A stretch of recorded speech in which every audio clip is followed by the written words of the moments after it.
kadzabat qablahum, telah mendustakan sebelum bangsa Quraisy ini kaum Nuhin, yaitu kaum Nabi Nuh, wa Adun, kaum Ad, wa Fir'aunu, dan kaum Fir'aun, Dzul Autad, yang mempunyai bangunan-bangunan yang menjulang,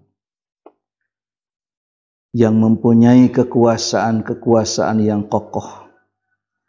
Wa Samudu, dan kaum Samud, wa kaum Lutin, dan kaum Lut, wa ashabul aikati, dan kaum Nabi Syuaib.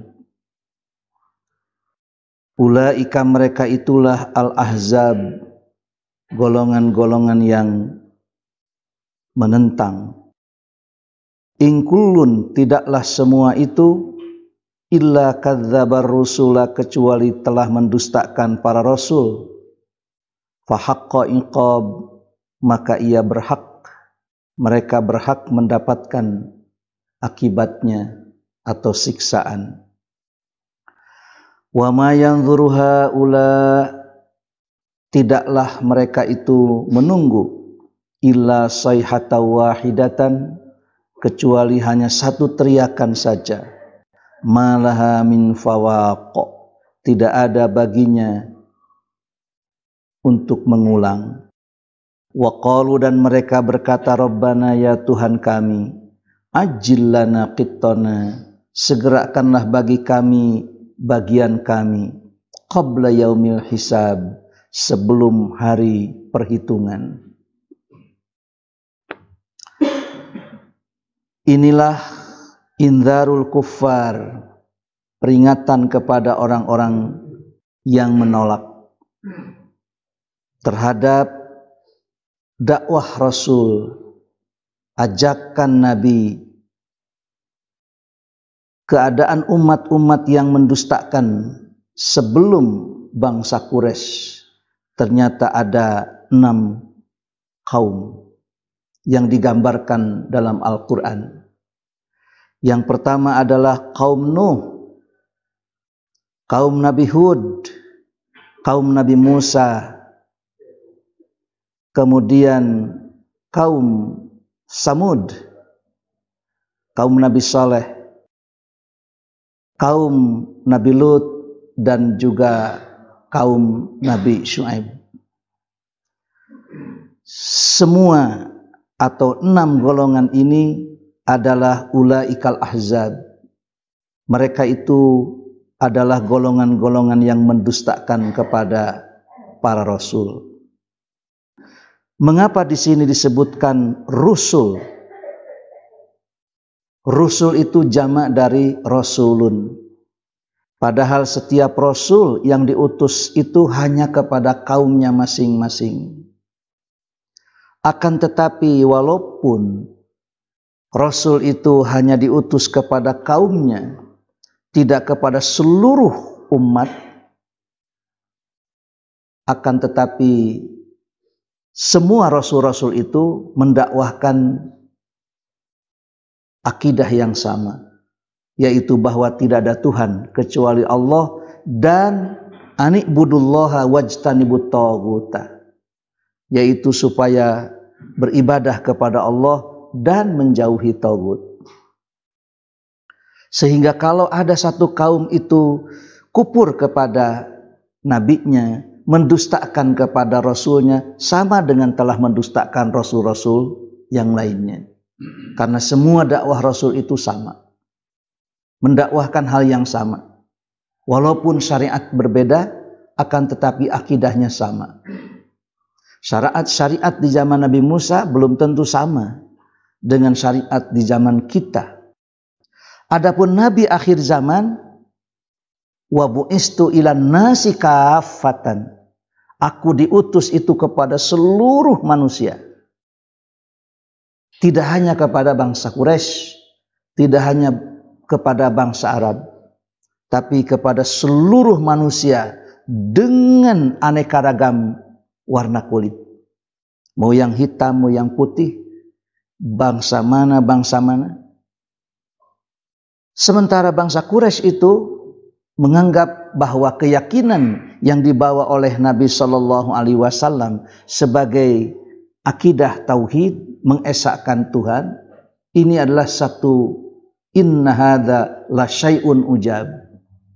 Masa masalah sebegitu banyak hanya bisa diselesaikan oleh satu Tuhan saja. Mana yang lebih bisa dimengerti oleh akal sehat? Apakah Tuhan dengan konsep Maha Rea atau Maha Esa? Setiap kabilah punya Tuhan. Tuhan di satu bangsa bisa jadi berbeda di Tuhan bangsa lain. Tuhan di satu negara bisa jadi berbeda di Tuhan, berbeda dengan Tuhan yang lain. Tuhan di Cina bisa jadi berbeda dengan Tuhan di India. Tuhan di India bisa jadi berbeda dengan Tuhan di Eropa. Jadi setiap bangsa itu memiliki Tuhannya, sehingga Tuhan itu Maha Rea. Banyak sekali Tuhan itu. Nah, konsep teologis yang bisa dimengerti dan logis itu yang mana yang bisa diterima dengan akal sehat? Dengan konsep Tuhan Maha Esa atau dengan konsep Tuhan Maha Banyak? Kalau Tuhan banyak itu bisa jadi mereka itu berseteru. Konsep kebenaran pun tidak akan sama. Pasti akan berbeda. Pangeran di India bakal mengirim surat kepada pangeran yang ada di Cina. Begitu pangeran nu aya di Amerika. Pangeran nu aya di Inggris. Itu Tuhan masing-masing memiliki garapan masing-masing Tuhan itu ya. Nah, apakah konsep mana yang memang bisa diterima secara akal sehat? Konsep teologinya itu seperti apa? Tapi bagi kita, bagi kaum muslimin yang mengikuti akidah tauhid, maka la ilaha illallah, tidak ada Tuhan kecuali Allah. Dan ini dikumandangkan sekurang-kurangnya sehari semalam itu 5 kali dikumandangkan. Karena azan itu walaupun itu adalah panggilan untuk salat, tapi kata-katanya itu kata-kata tauhid. Asyhadu an la ilaha illallah 2 kali. Asyhadu anna Muhammadar Rasulullah 2 kali. Nama Muhammad itu direndahkan, diinjak, dihina, diejek dan lain sebagainya sampai serendah-rendahnya. Tapi setelah Islam itu menyebar ke seluruh dunia, ternyata nama Nabi itu dilambungkan setinggi-tingginya, bahkan disandingkan dengan nama Allah sendiri. Tapi tentu tidak boleh kultus walaupun kepada Nabi. Haram itu kultus. Tidak boleh mengkultuskan. Nabi SAW dalam Al-Quran harus menyampaikan kepada kita bahwa innama ana basyarum mislukum. Aku ini hanya manusia biasa seperti kamu. Ansa kamatan sauna. Kalau aku lupa itu suka tidak ingat sama sekali. Ari urang lamun poho sok inget tara gitu. Tah Nabi mah di mana poho teh tara inget. Begitu ya. Itulah Nabi Shallallahu Alaihi Wasallam.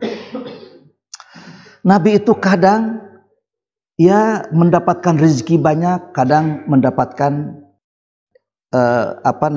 kesempitan. Satu saat Nabi tanya kepada Aisyah, masak naon, teu kaduhna naon. Satu saat Nabi itu ya keadaannya amat mengkhawatirkan. Tidur dalam selembar tikar sampai Sayyidina Umar meneteskan air mata. Nah, cenah itu pilihan Allah teh kieu. Ma yubkika ya Ibnul Khattab, apa yang membuat engkau menangis wahai Ibnu Khattab? Ya Rasulullah, hunaka kaisar wa kisra yatakasaruna bil asmar wal anhar. Coba lihat katanya, kaisar Romawi, kemudian pemimpin Persia. Hunaka kaisar wa kisra. Kisra dan kaisar, pemimpin-pemimpin Romawi dan pemimpin Persia, yatakasaruna bil asmar wal anhar, mereka berlimpah-limpah kemewahan. Mereka itu bermegah-megahan dengan buah-buahan dan juga dengan harta benda. Anta Rasulullah wa sahwatuhu, sementara engkau ini kok utusan Allah dan pilihannya. Nah, cenah itu ngagoler dina sama. Bagaimana Nabi waktu itu? Nabi waktu itu tidak mengatakan, nya Umar saya teu ngarti ieu teh. Protes we kitu, ecageun we kitu, teu kaharti jadi nabi teh mun kieu carana mah. Cik atuh keur dakwah teh kirim atuh ka dieu teh helikopter gitu. Nabi pada waktu itu dikasih fasilitas apa? Hijrah saja dari kota Madinah, dari kota Mekah ke kota Madinah, pakai apa? Kendaraan apa? Ustad-ustad mah ayeuna waduh kanu PCX. Ya, naik PCX, naik Toyota. Sementara Nabi pada waktu itu pakai apa? Tapi satu saat Nabi itu berlimpah, memiliki keluasaan rezeki. Buktinya beliau bisa berkurban 100 ekor unta. Itu teh menuju aya teh. Nabi mah siga ustad we, mun teu aya teh teu gaduh atuh. Tapi lamun aya, wah, lamun aya teh mangpang meungpeung aya. Mengapa Nabi bisa berkurban 100 ekor unta? Meungpeung aya. Meungpeung aya. Nah, geus teu aya mah moal bisa 100 ekor unta. Padahal Nabi itu tidak memiliki peternakan unta. Nabi tidak punya perkebunan kurma. Tapi ternyata Nabi bisa berkurban dengan 100 ekor unta. Bukan 100 ekor domba. Ari onta hijina sabaraha? Urang mah bade meser nu saton, wah agag-agagan. Padahal meungpeung aya nya. Meungpeung aya. Suatu saat itu cik urang teh bisa tidak membawa yang 1 ton gitu. Nu 1 ton, kayak mereka nu 1 ton gitu ya. Nah, supaya sakampung ieu teh heureuh sugan ku daging. Ya. Jadi mangpang meungpeung aya dalam seumur hidup bisa berkurban dengan 100 ekor. 63 ekor disembelih oleh dirinya sendiri. Sisanya diserahkan kepada Ali bin Abi Thalib. Leres we Kanjeng Nabi teh yuswana teh mung 63 nya. Begitu. Jadi sama dengan kita. Nabi itu kadang punya, kadang tidak. Kadang diberikan keluasaan harta, kadang juga diberi kesempitan. Di saat sempit tidak usah mengeluh. Di saat diluaskan harta tidak perlu kita poya-poya. Tapi mangpang meungpeung sok bagaimana menerapkan dan membelanjakan. Ya, di saat leluasa membelanjakan harta seperti apa? Di saat sempit harta membelanjakan harta seperti apa? Iya mah di saat leluasa dengan sempit anger we 5.000 gitu ya, cik gitu iraha dileluasakeunana gitu ya. Usum sempit sakitu, usum laluasa sakitu. Majarkeun teh entong kaluar tina kabiasaan gitu. Bisi apaleun bahwa kita ini sedang leluasa ya. Kadzabat qablahum qaumun Nuh wa 'adun wa fir'aun wa dzul autad. Kaum Nabi Nuh ini di surat As-Saffat kan sudah disebutkan. Kaum Nabi Hud, kaum Nabi Soleh, kaum Nabi Musa, kaum Nabi Lut, kaum Nabi Syuaib. Ini 6 golongan ini sudah diperlihatkan, sudah diperkenalkan di dalam Al-Quran. Tah cenah. Iya, kudu jadi ibrah jeung pelajaran. Rek jidaga kaum Nabi Nuh, bade siga kaum Nabi Hud, kaum Nabi Musa, kaum Nabi Lut, kaum Nabi Saleh, kaum Nabi Syuaib. Hei orang-orang Quraisy, hayang jaga kaum nu mana? Dan semua itu dibinasakan. Apa yang menjadi sebab mereka itu dibinasakan? In kullun illa kadzabar rusul. Tidak ada semua golongan itu kecuali mendustakan kepada para rasul yang diutus. Tak urang oge. Kaum milenial pun kalau seandainya kadzabar rusul fahaqqa iqab. Tunggu saja akibatnya, tunggu saja siksaan yang turun. Karena siksaan itu tidak mengenal generasi. Mau generasi manapun yang kadzabar rusul, yang mendustakan para rasul itu pasti akan dibinasakan. Tidak hari ini, besok. Tidak di dunia, di akhirat. Tapi kaum yang beriman kepada Nabi pasti Allah selamatkan. Jika di dunia selamat, di akhirat pun selamat. Oleh karena itu, faman syaa fal yu'min wa man syaa fal yakfur. Rek kupur geraprung, rek iman geraprak. Mau kupur, mau iman.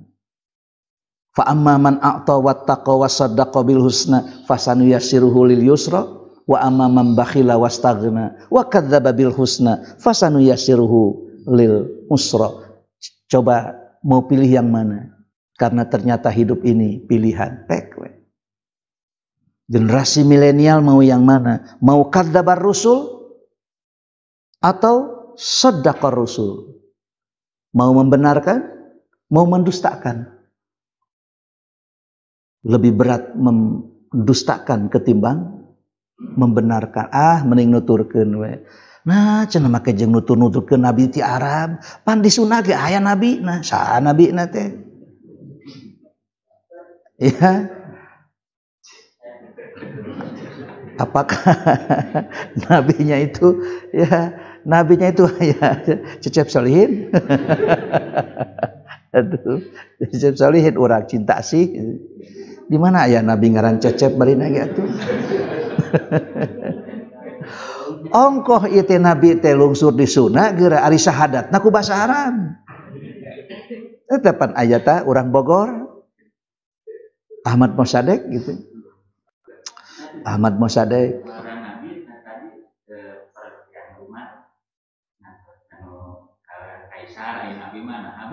Oh, iya.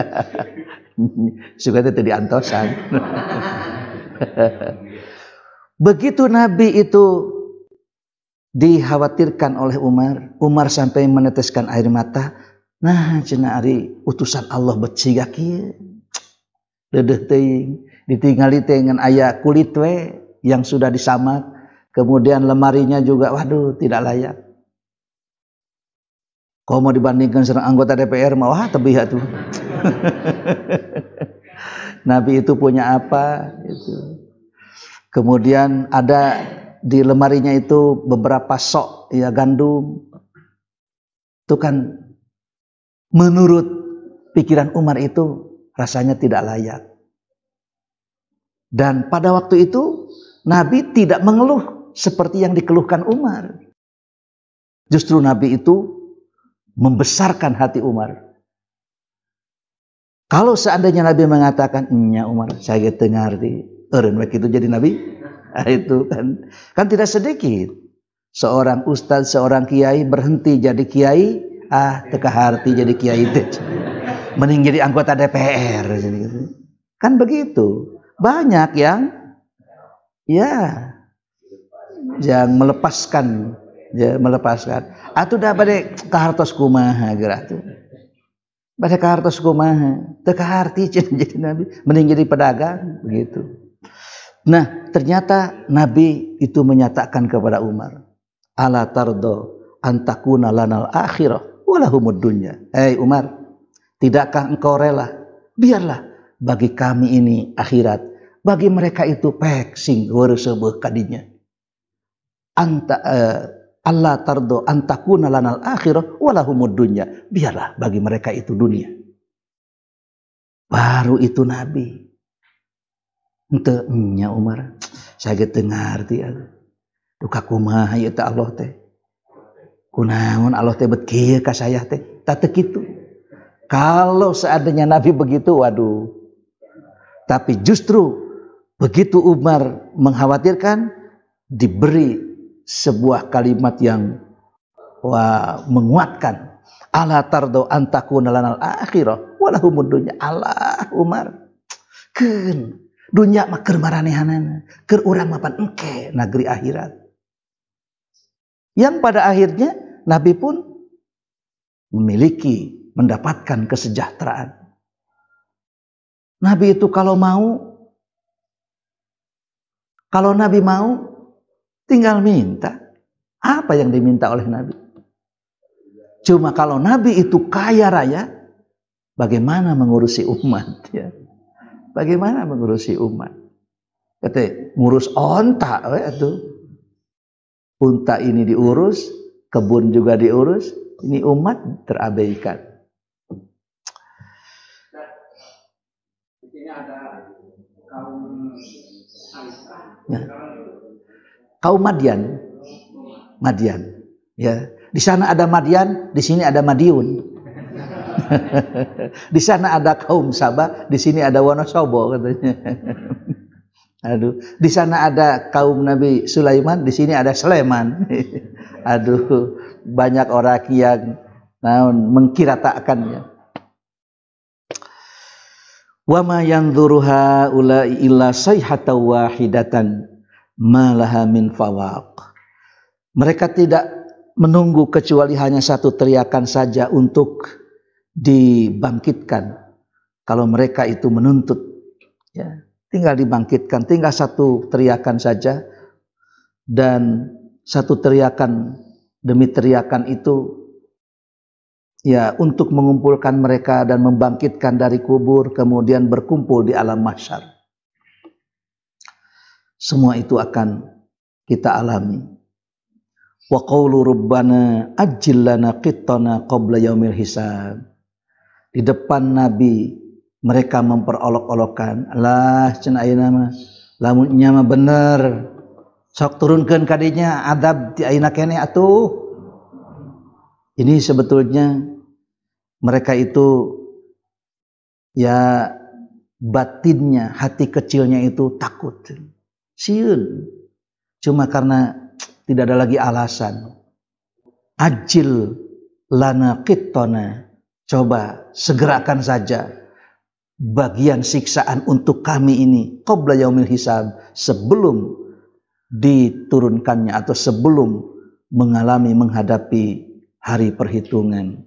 Nah, hari pekte jangankan diberi siksaan yang demikian berat, baru saja diberi sakit perut, sakit gigi, waduh sudah tidak tahan, apalagi dikasih siksaan yang demikian besar.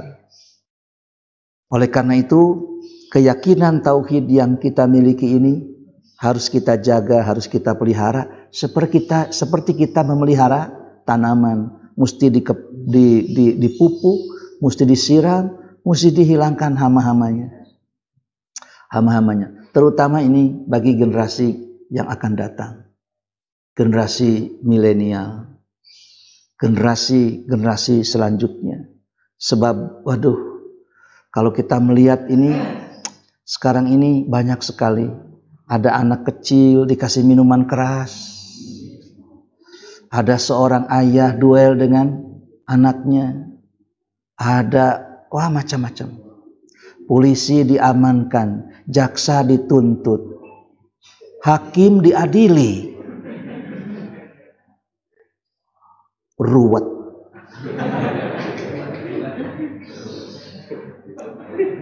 Ini sebetulnya harus kita selamatkan anak-anak kita. Keun we lah batur mah ieu nu urang nu aya. Keluarga urang. Kenapa ini zaman sudah begini? Hakim diadili, jaksa dituntut, polisi diamankan. Ini kan zaman ini sudah terbalik. Nu negatif dinyatakan alhamdulillah, nu positif innalillahi.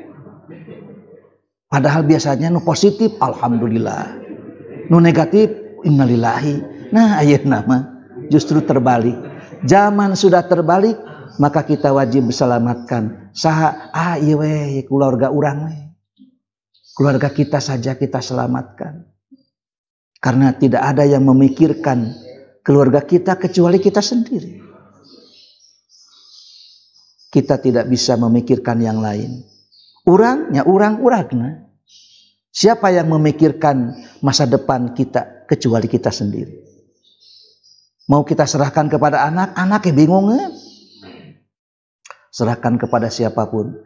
Urang nyalamatkan urang we. Nah, hirup teh hayang salamat. Salamat dunia, salamat akhirat. Kumaha carana? Cari jalan keselamatan. Dan tidak ada kecuali beriman kepada Nabi dan meyakini bahwa tidak ada Tuhan kecuali Allah. Eta mah la ilaha illallah. Cuma omong kosong kalau hanya sebatas dalam lisan, tidak diwujudkan dalam perbuatan. Wallahu a'lam.